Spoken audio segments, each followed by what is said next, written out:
News 26ಗೆ ಸ್ವಾಗತ. Turkey, ಸಿರಿಯಾದ ದೇಶಗಳಲ್ಲಿ ಅಕ್ಷರಶಃ ನರಕದ ವಾತಾವರಣ ಸೃಷ್ಟಿಯಾಗಿದೆ. ಭೂಕಂಪದಿಂದ ಮೃತಪಟ್ಟವರ ಸಂಖ್ಯೆ ಕ್ಷಣಕ್ಕೂ ಏರುತ್ತಿದೆ.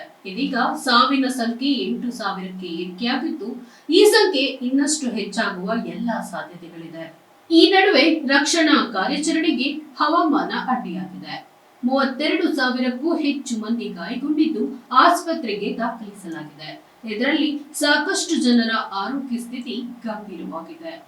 ಕಣ್ಮರೆಯಾಗುವವರ ಸಂಖ್ಯೆ ಬಗ್ಗೆ ಮಾಹಿತಿಯೇ ಇಲ್ಲದಂತಾಗಿದೆ.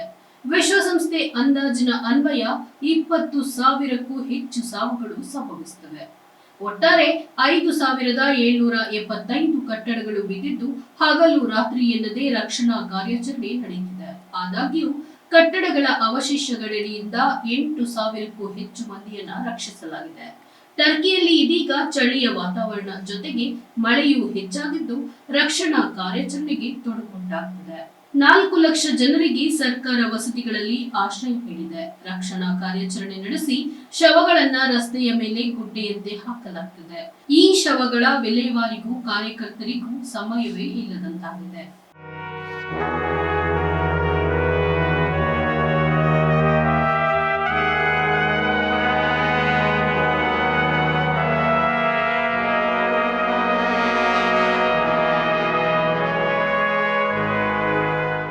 ಇದಾಗಿತ್ತು ನ್ಯೂಸ್ ಅಪ್ಡೇಟ್ಸ್. ಇನ್ನಷ್ಟು ಸುದ್ದಿಗಾಗಿ ನೋಡ್ತಾ ಇರಿ ನ್ಯೂಸ್ 26 ಕನ್ನಡ.